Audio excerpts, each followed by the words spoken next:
everyone. CCP back again. We're out here in an abandoned corridor in Edgebaston. They can't hold us back from the content, you know, we're always here. Welcome back, Mash. And Mash, it was Carnage at Edgebaston. England 400 for 8 here at Edgebaston. You know, West Indies, in the end, it sounds stupid to say, but we did well to restrict them to 400 based on the way the last 10 overs were going.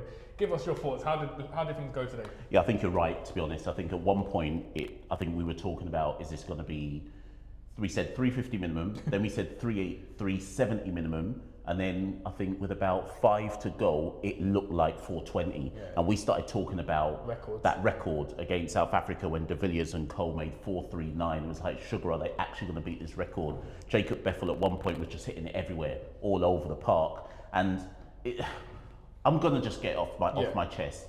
There is something personal with Jacob Beffel. Not in the sense of I don't like him, but more just from a West Indian perspective, he's the one player you don't want to see us laying us down. Yeah. And at one point, it looked like he was on for 100. So, I mean, he got out for 82. Brilliant knock by him, but I think that was one of the few highlights of not making him get 100 against the West Indies.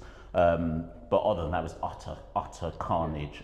And I think the tone was set at the top. Seals and Ford lost control so early on.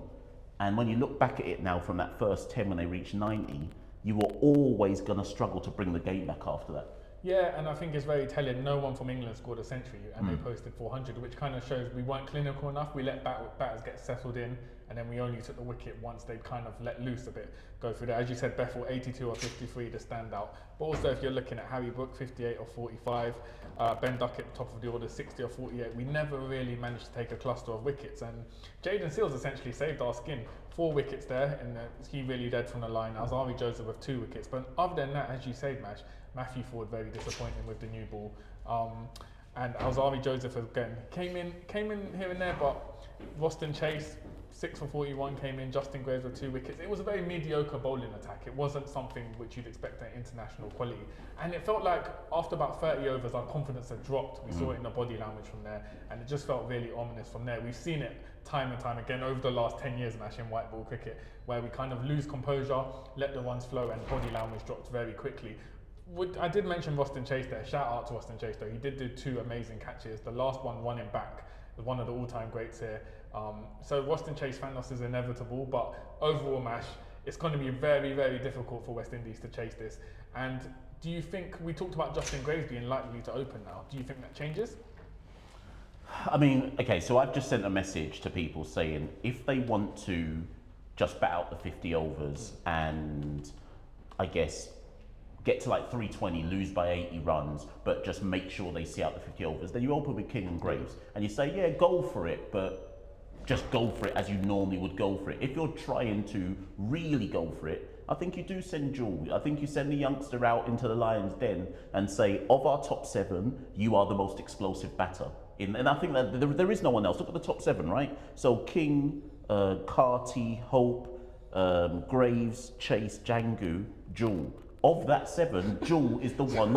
So wait, hold on. Let me get this straight. Yeah, we got England have posted 400 for 8. Yeah, Sammy's in the locker room. He's pointing to the 18-year-old and saying, "Look, we've got no chance unless you open for us, young man." And everyone's just looking at Joe Andrew in the corner. When you put it like that, it sounds absolutely ridiculous. However, I'm just saying, if they wanted to, like, put it this way, if Hetmeyer was in the team instead of Jewel, I would be saying the same thing. I'd be like, open with Hetmeyer, because he's the most explosive. Without Evan Lewis there, you don't have a naturally explosive player. So if Hetmeyer was in the squad, I'd be saying the same thing, open with Hetmeyer. As it is, I look at our top 7 and I go, who's the best at pinch hitting out of that 7? Jewel Andrew, sending him to open. I doubt they will, but again, it's something that you do think outside the box. I do just want to say, we mentioned Chase's 2 catches. King took a worldie as well at mid-wicket. Carty took one as well. So there were some good catches today in the outfield. Yes, the odd misfield here and there, but there were some good catches. But fundamentally, I think this really shows the range of performances for this West Indies team and how they can go from the very highs. I mean, 3 days ago, we're posting 385 versus Ireland, and we get to England now, and England are posting 400 against the West Indies. And I think if you look at the variety of the attack, and maybe that's the misnomer, there's not much variety in it. We lack a express pacer. That's why they want Shamar Joseph in. We lack an express wicket taker who can come in the middle overs, back end, front end. no leg spinner. So we actually, we looked what we are sometimes, which is very samey. And then if things get out of control, because it's so samey, oh my God. You